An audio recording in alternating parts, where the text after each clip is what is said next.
Hello, everyone. Thank you for joining the Facebook Live today. I'm Dr. Maria Sampalis. I have the pleasure of having Janelle Davison with us today. Say hi to everyone, Janelle. Hey, how everybody's doing today? Happy Monday. Happy Monday. Happy busy Monday for everybody. I know everybody had probably a busy day today with the holiday. Yeah, I forgot it was a Um, holiday. Maybe that's why I was so busy. Like yeah, it everybody's was in my busy. office today. What is the problem? Nobody's Yeah. working today. So it's such a pleasure to have you on the show today. I think that you're an amazing woman. You're doing great things in the industry. You're doing a lot of different things. And for those of you that don't know Dr. Janelle, I want to introduce her.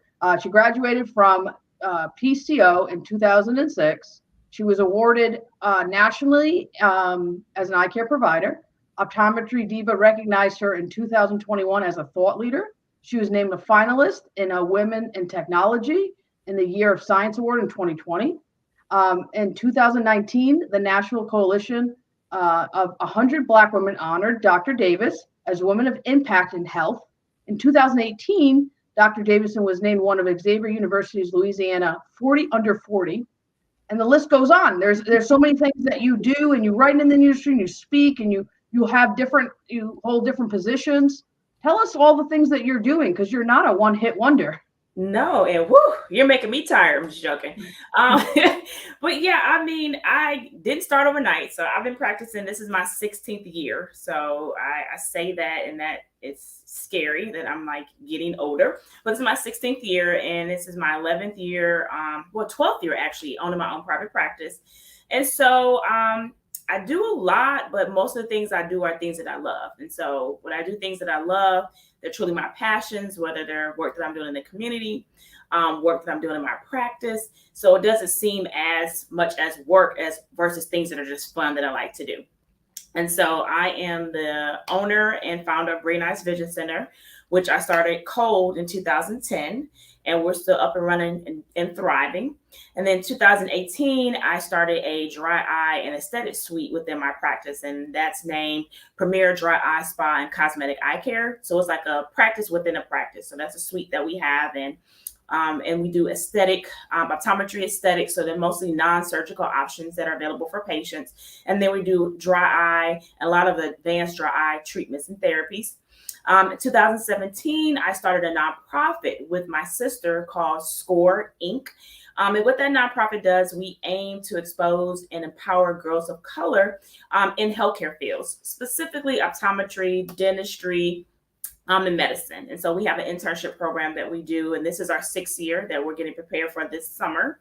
And then the latest on the bucket for as businesses that I've started is that I'm a co-founder with my husband for Paradeyem Optical software. So it's a cloud-based optical solution that helps to make it easier for offices that want to go to a complete packaging or bundling model. It also increases staff efficiency because it does verification of benefits as well, and it makes it easier for your staff to calculate charges. So that's kind of like a high level of everything that I'm doing, kind of day to day within the community and within the practice and within the industry. Yeah, you're doing a lot for the industry. You're making impact to young females out there. You run a successful business. A thought leader in the industry on new trends, right? Dry eye aesthetics, things like that a lot of doctors don't do. And you have kids, and you Yeah. and you balance all that. And that's something to applaud, because a lot of us are trying to find that balance and how to do it all. And you're a perfect example of that. Yeah, I'm work in progress. I get that question a lot from a lot of younger ODs. Like you said, I have kids. I've been married. It's my 16th year. So I graduated and got married in the same week. So those anniversaries are always together.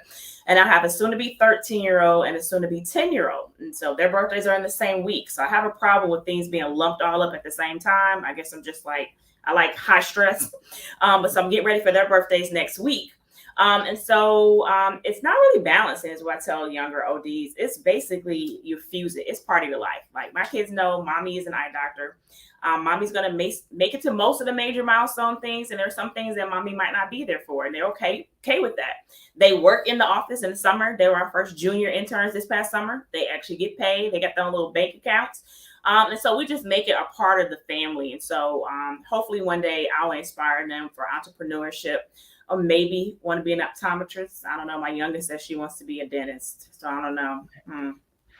Yeah, I think that's great because that's exactly what I do. It's part of your life. And everyone's involved, and and I think them being in the business learning it'll be future success for them because they know. What are some Definitely. challenges that you've faced in the past? Funding, exposure, mentorship. I'm sure you face a lot of challenges, and you overcome those challenges as you continue to succeed. Yeah, I mean, I think I face the same challenges that, most women face. I wish I can say I didn't face challenges based on my gender or even based on my race. But I do and have within the industry. But I'm a person that I am a go-getter and I totally believe what is for me is for me.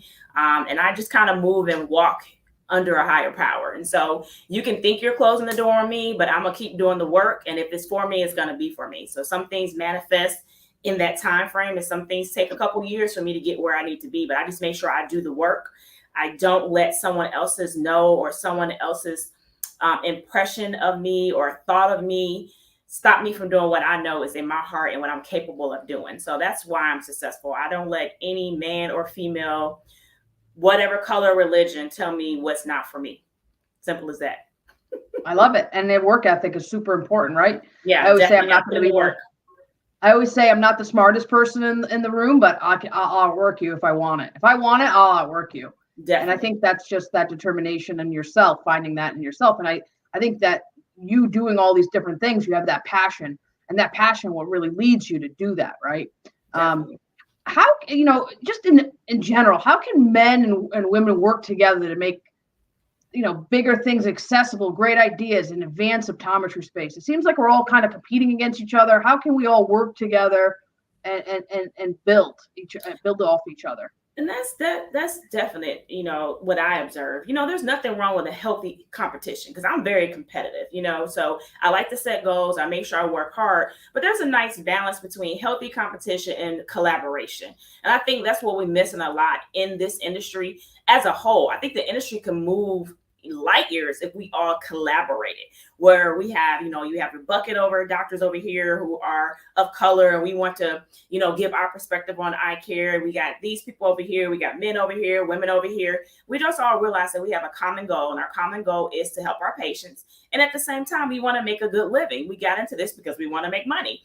Some of us have nonprofits, but our everyday is a for-profit business. And so we can learn to collaborate more, utilize other people's skills in areas where you may be deficient. Just more teamwork. And I can see if we start to do those things, optometry will move faster and further, which is important. I always kind of use dentistry as a reference. My sister was a dentist, and some of the resources that her and her husband have to start their practices, the technology that they have, we're kind of behind in a lot of things that we're doing in the optometry space. And I just think it's because we're not, there's so many of us that have ideas, but the people that have the doors that can let us in, they're just not, and that's just being real. They're just not. And so we need more collaboration. I have to say it's super true, super true. I'm doing a gender inequalities lecture in about a month with Wu University, and I have a lot of interesting data out there, and you can see it that a lot of the women positions within KOLs in the industry and things like that, there's not a lot. And even if you look on open payments, and men are getting more, opportunities to speak. In a world where everything's virtual now, it shouldn't really matter. And at 8 o'clock, 9 o'clock, when everything's going on, the kids are asleep. I mean, so it doesn't matter, So it's these barriers sometimes that hold us back because of perception. And I think that's super important. But I think from that, I think there's some data out there, and I think you had it too. I think only 2% of funding from venture capital goes to females. And what was that from that fraction? How much of that goes to African American females? Even less than that. We're less than 2%. And so unfortunately, I always kind of have that double whammy. I am a female and I am a female of color. So anytime you have a stat, you have the stat for women and go ahead and slash that in half. And that's usually what it is for minorities. And so that's a big thing. That's a big hurdle for a lot of women who have ideas. For instance, technology. My latest company is a software company. And, to get it off the ground and really get it to where we want it to be, I'm even kind of in the beginning, I was like, maybe I shouldn't be the face of it. Maybe I should let my husband be the face because he's a man. he has an engineering degree from Georgia Tech. Maybe they'll take him more seriously. And then he's like, well, no, you're the optometrist and this is who we're doing it for. You've got to be the face. So the fact that we have to sit there and have those battles within ourselves, that even though we are just as capable, we're deciding, should we put our face on things? And if our face is going to diminish our abilities, our things that we are able to get to come to us. Even I had that in my practice for a while. There was years where I wouldn't even put my own face on my website because I didn't want someone not to come to me because I was of color or because I was a female. And it was, within the last, 8 years, I'm like, whatever. If you don't like me because I'm female, you don't like me because I'm a female of color, then clearly I'm not your doctor. Maybe you need to go somewhere else. And so if you go on my site right now, my face is all over it. And so, those are kind of battles that a lot of women have. A lot of us have ideas in technology, especially in the optometry world, that can really take optometry to the next levels. But we still have all of these antiquated ideas or perceptions of who should be doing what. Like when you said earlier, it doesn't really matter that the kids are asleep. Well, that's not for you to figure out for me anyway. If I want to do something, you don't worry about what's in my womb. You don't worry about what's sitting in my living room. I'm going to figure it out. I had a 1-year-old when I started my business, and I would go to check as they were doing the build out with the foreman with the stroller. And so he knew, to the point he started looking around, where he was like my second pair of eyes in the suite. I was 2 years in and I had my second child. And so what people have to understand is it's not for you to figure out how this woman is going to get it done. You give her whatever the job title is. And if she signs up for it, trust, we have to juggle all day long. We're going to figure out how to get it done. It's so true in what you're saying, because I have experienced those things just growing my network with the network that I've grown, the Theme Corporate Optometry, and it's expanded over the years. And one point I was talking to someone, they said, well, maybe if you had like a male person to kind of help like with that, maybe you could get more industry interaction. I did have something saying, hey, this might be too much for you to handle. You might want to hand it off, and focus on your kids. And I've grown it tremendously. I've done it by myself and there are the perceptions there. You're right. And for other things, just trying to take on multiple entrepreneurship things. I get that. Like, oh, you're too busy, I'm like, but I mean, how many times do I not have to be to reinvent myself, like yourself, not be a one-hit wonder, to really get the point across? Like, hey, I want to be as busy as I want to be. And I'll tell you if I don't want it. So don't try to make obsessions for things for me. Exactly. And I think having a good channel, like you said, collaborating with females is super important. What are some ways you think that women can band together to support each other in the field and with technology? I think, first of all, let's be truthful. Some of these stereotypes, women believe them as well. And so we have to come to the realization that we are not our mother's generations. I'm in my 40s and, my mother's from a different generation. Her mother's from a different generation. So they have a different perception on what women do and when they do it. So that's number one, because some of the issues I've had are not always from men, right? They're from women. And sometimes and me being a woman of color, it's not always from a person who is not of color. Sometimes it's people that look just like me. And so we have to harness our own jealousies, our own perceptions, and decide if we want to work together, we can. Some of the things that you mentioned, like for instance, I'm working on some things and, women will make little comments. Oh, is she married? Does she have kids? So it's like, how can she be doing all this? If she's doing all this, there's got to be something wrong with her kids or something wrong with her husband, which isn't the case. My son is a straight A student.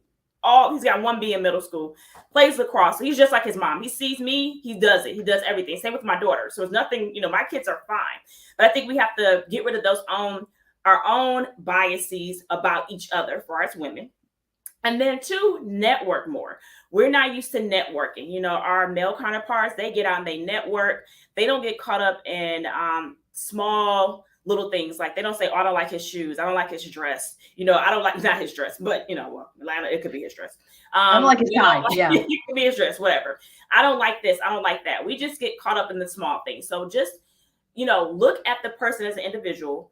What can you bring to the table to help that person? And what can that person possibly bring to you to help elevate? So 1, get rid of the misconceptions. 2, network. And then 3, follow through. I meet women a lot of times at different conferences, and we get all excited at the conferences. And then once it's over, it's kind of like, oh, who is that?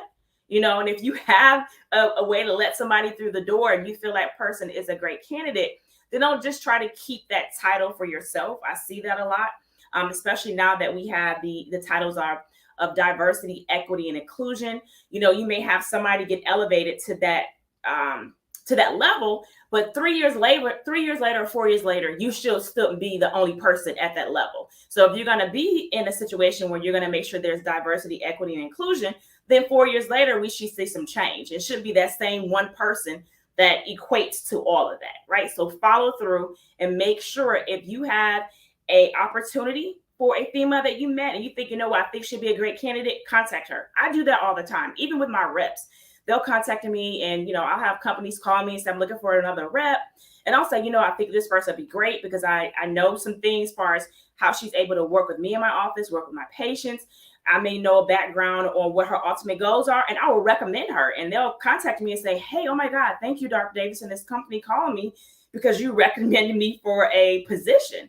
And so we just need to do more of that because men do that all the time. They do that all the time. We just need to get used to helping each other out. That's true. That's true. And I did write an article, and the theme of the article was, we don't need a mentor, we need a sponsor. And if the sponsor is someone who has that authority to bring you up. And that's exactly what you're saying. And unfortunately, sometimes people get to that position and they're afraid of losing that position or making a change or speaking up because of some kind of culture. And that's how we just back in that cycle. And some of the data that I found for this lecture too is the top leadership. It's very low. It's only 30% usually in a lot of companies. But even so, like even gender gap and bonus structures are much lower. There's a lot of things there. And I think we say, hey, we're optometrists. We don't care. Like we're not working for corporates, we're working in our offices. But we're trying to build our ourselves, and we're trying to build each other as things change in the years, right? And a lot of women want to, venture out and do something else like I do with social media, job website, things like that, like yourself, starting this new technology company. Can you tell us a little bit about Paradeyem and why you created it, how it started? Yeah, that's a great question. So Paradeyem, we launched it in 2021. But we've been using this solution in our office for about 3 years.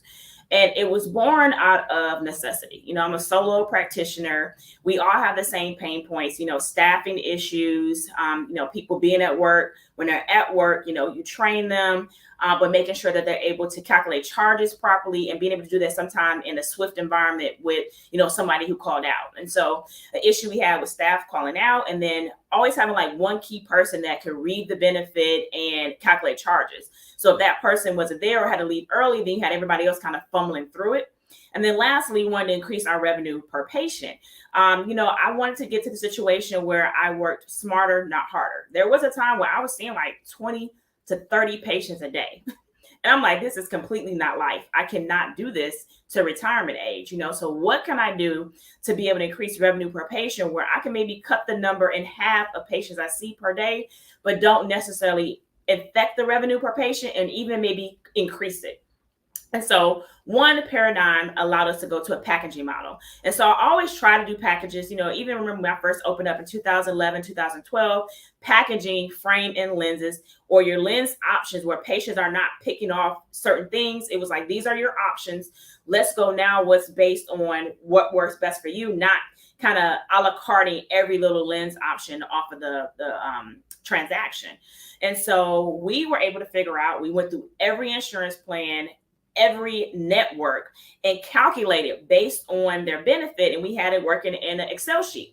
And it was working great for our office. And it wasn't until we started having we got a new optician. We hired her. We showed her this platform that we were doing. And she was like, oh my God, this is a game changer. I've never worked at an office to have anything like this. It makes it so much easier for me. Meaning I feel confident in calculating charges and I have more time to spend with the patient to pick out frames. And she was like, you guys need to come, you guys need to do something. You need to try to sell this. And so we were like, what? She was like, you need to figure it out, but you need to try to do something. And so from then on, we started the process. We work with interface. We got our interface together. We did our coding. And by 2021, we have this platform, Paradeyem. And it's called Paradeyem because you do have to take a complete shift in the way you think about working with the patient. So it's a paradigm shift. And we just kind of played on the word. And so what it does, it allows my team members to come in and package options for patients. We do have a good, better, best model. And so I'm on the back end. I have slated what lens options I want, what materials I want in each package. So the optician's not sitting there. Do you want this? Do you want that? Okay, you don't want this, even though the doctor recommended it. We put in the copays and it spits out a quote. A month ago, we advanced it again, where now the system actually verifies the patient's benefits and populates the copays. So literally just pushing the button, you're able to get a good, better, best option for the patient. And then you are able to kind of customize your packages a little bit more. And so for instance, in some of our packages, we offer a 2-pair option for the patient. So it already comes built in with 2 pair of glasses. So they don't have to decide if they want a second pair. You get this package. We've calculated so that it addresses our revenue and it works best for everybody.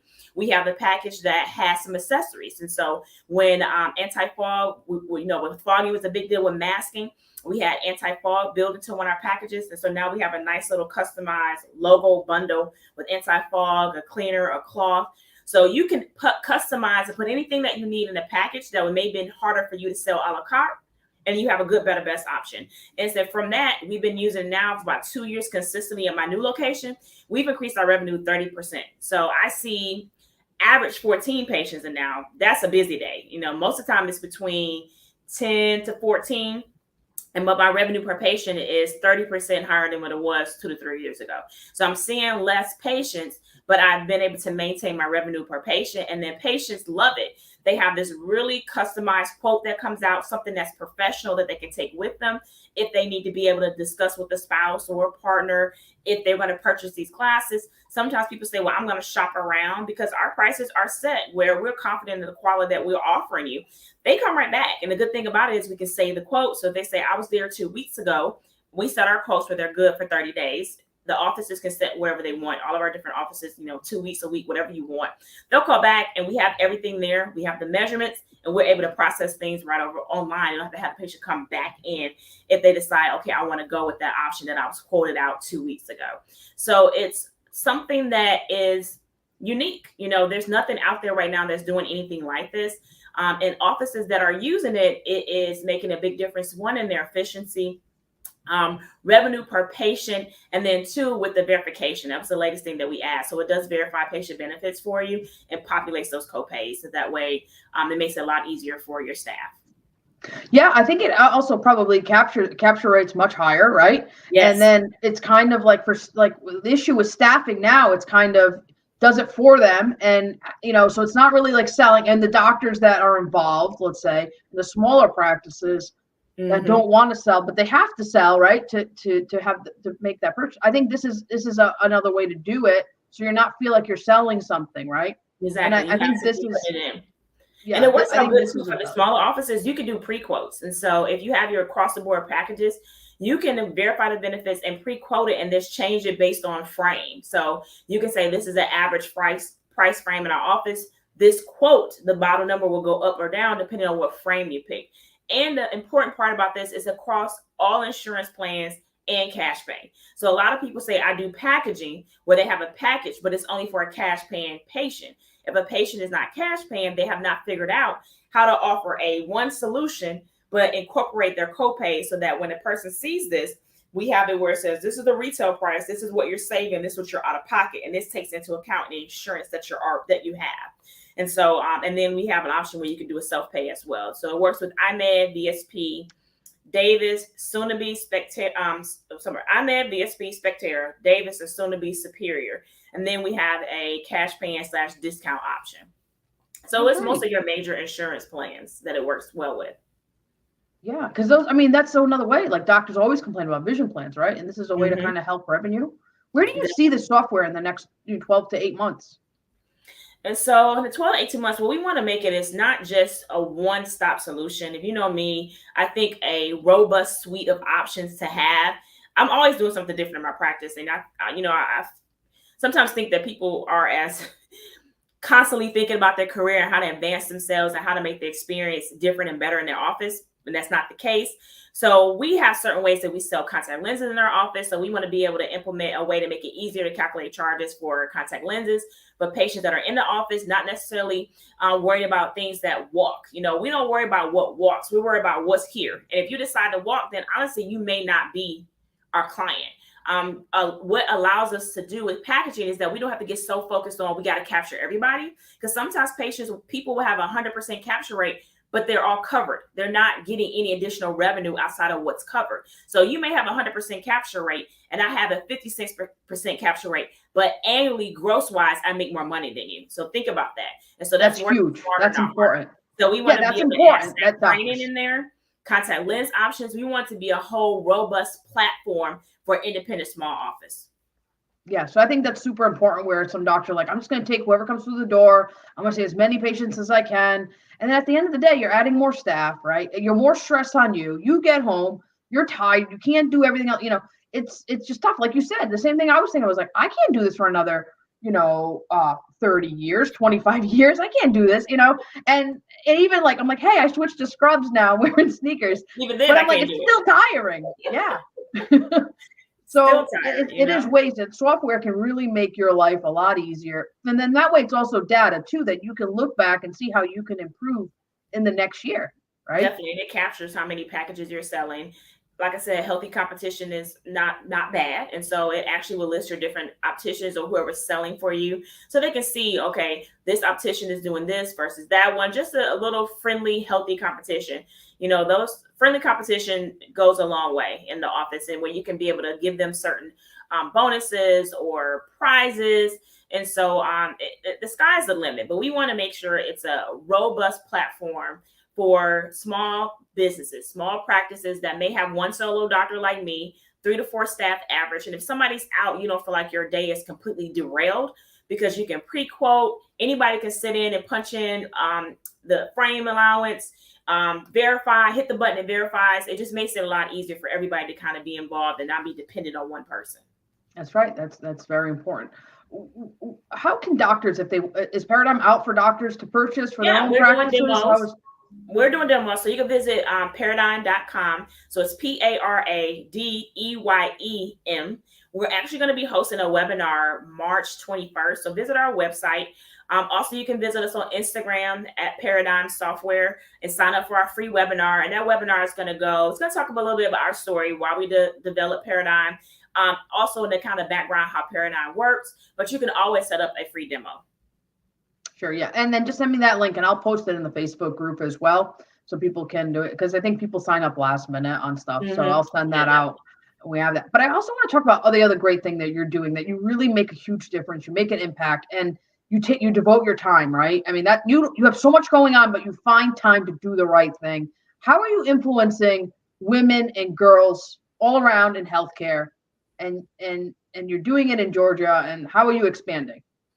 And so, so right now there's a couple ways that I'm doing that. One, I'm in Cobb County, Georgia, which is one of the largest counties in Georgia. And my nonprofit work stemmed from the work that I was doing with the schools. And so I am a healthcare preceptor, and I'm on the advisory board for Cobb County schools. And so I have students that come in through the work-based program. I have a student this semester. So they come in, it's doing a class. And they're usually here for a couple of hours, and they get exposed to my career field. And I want to be able to expand that. And so I've been doing that now for just under 10 years. And that's how SCORE, which stands for Successful, Confident, Optimistic, Regal, and Engaging. My sister and I started in 2017. She's based in Charlotte, and she kind of does the same thing. She has students come in, and we wanted to be able to expand that outside of the counties that we were working in. And so we started SCORE. And what we do is we have an internship that we expose girls to the healthcare field. And in the internship, we also focus on some of those other things that are important for confidence building. A lot of times with women, we'll have the smarts, but we don't have anybody that's working on our confidence and pouring into us and say, on here, you're all A's and you've got the highest score on the ACT, SAT, but I want that confidence to exude. So when you walk in the room, what's on that paper that matches what's in front of them. So we talk about dress for success, test taking skills, time management, confidence building. So we have different community leaders come in, oratorical skills. So we make them do a presentation and a report. So we kind of step outside of just the grades. We try to give them the other skills and tools, the soft skills that sometimes you don't necessarily get in high school that are important to help you be successful in college and beyond. That's right. The soft skills are out there. Yeah, you don't get a lot of that. It's kind of like as you go along, you learn. Exactly. And you're giving them leadership skills, right? Mm-hmm. You're giving them leadership skills, real life skills, and they're seeing like, hey, Dr. Janelle, she's the doctor. I can do it too. She believes in me. She's there along the way to say, I don't know if I can do this. But then you're there. You're a mentor. You're a sponsor, right? Definitely. And I think you're making such a big impact, and I think your sister's making a big impact. And I want to thank you for what you're doing for young females out there in the industry and outside the industry, because it's really commendable. Thank you. You're so busy to do all that. Thank you. I appreciate it. And more women can do it. We're always looking for host sites. Right now, we're local in Charlotte and Atlanta. So each year, we kind of reach out to different doctors, different subspecialties with optometry. You'll be surprised. Sometimes I get sad that a lot of other people, especially women, aren't willing to be a sponsor. I usually say, I'm not asking you to raise a child. They have parents. I'm just asking you to expose and maybe have access to your cell phone when they say, I don't know if I can do this. I'm getting to see in this class. I need some encouragement. That's all I'm asking you to do. So you would think it would be a lot more open arms with other women, especially women of color who are going and went through some of the things that these young girls are going to be going through, but it's not. And so I just encourage anybody that's listening, if you think somebody in the Georgia metro Atlanta area and the Charlotte metro Atlanta area who will be willing to open their doors to have a girl shadow and work with them this summer, please contact us at wescore.org. Yeah, it's so refreshing to talk to you. It's such a breath of fresh air, because I talk to a lot of people in the industry, and you really like passionate, and you're authentic, and you really just want to help people and bring people up. That's what a true leader does. And I want to thank you so much for coming on this Facebook Live today. Anyone has any questions, do you have an email that they can contact you? And looks like we got some questions right now about the program, which you can ask later. And I have some people actually saying that they can be a good mentor too. People are commenting now. Okay. So you are inspiration. You are doing a great job. Yeah, come on. We need more. I get sad. And what happens when I get sad, God always knows how to lift me up. So thank you for Maria for having me on, because I reached out to 2 people and they were like, no. And I'm like, what? And so if you think you'll be a good host, please email me for SCORE at WeScore. Go to the website and put into the contact form is wescore.org. If you have a question you just want to ask me in general, it's dr.davison, which is Davison at brillianteyesvisioncenter.com. So basically my whole practice name. I'm very responsive. If you're on social media, hit me up in the DM. I'll respond to you. All right. Thank you so much. Thank you.